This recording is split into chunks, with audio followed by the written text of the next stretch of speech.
Brace த Lord. இன்றைய காலை மன்னா.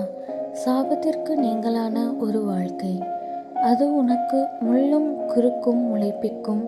உன் முகத்தின் வேர்வையால் ஆகாரம் புசிப்பாய். ஆதியாகமம் 3:18-19. அது உனக்கு முள்ளும் குறுக்கும் முளைப்பிக்கும். தேவன் பூமியை ஓர் அழகான தோட்டத்தைப் போல உருவாக்கினார். ஆனால் மனிதனின் பாவம் களைகளையும் முட்களையும் அதற்குள் கொண்டு வந்தது. பாவம் உன் இருதயத்தில் முட்களை பிறப்பிக்கிறது, அதாவது உன்னையும் மற்றவர்களையும் புண்படுத்தும் சுபாவங்களை அது உன்னில் உண்டு பண்ணுகிறது.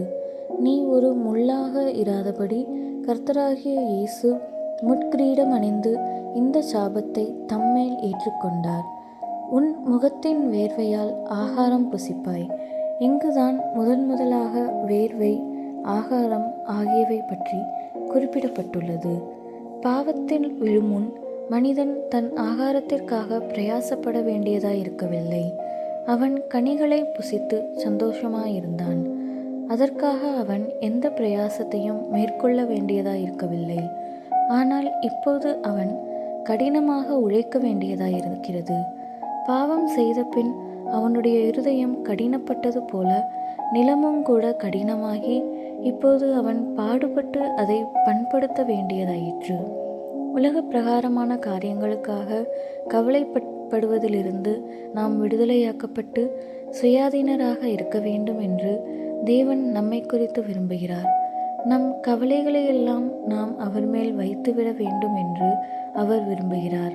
அவர் உங்களை விசாரிக்கிறவரானபடியால் உங்கள் கவலைகளையெல்லாம் அவர் மேல் வைத்து விடுங்கள் என்று 1 பேதுரு 5:7 நாம் வாசிக்கிறோம். கர்த்தர் நமக்காக கவலைப்படுவதாக வாக்கு கொடுத்திருக்கிறார். எனவே தேவனுடைய பிள்ளைகளை, எண்ணத்தை உண்போம், எண்ணத்தை குடிப்போம், எண்ணத்தை உடுப்போம் என்று கவலைப்படாதிருங்கள் என்று மத்தேயு 6:31 வாசிக்கிறோம். இப்படிப்பட்டவைகளுக்காக கவலைப்படுபவர்கள் தேவனை அறியாத புறஜாதியாரே ஆவர். சாபத்திற்கு நீங்களான ஒரு வாழ்வை நமக்கு சம்பாதித்து தரும்படி கர்த்தராகிய இயேசு மிக உயர்ந்த கிரயத்தை செலுத்தியிருக்கிறார். நாம் இந்த புது வாழ்வை சந்தோஷமாக அனுபவிக்கிறோமா அல்லது இன்னும் சாபத்தின் கீழ் இருக்கிறோமா?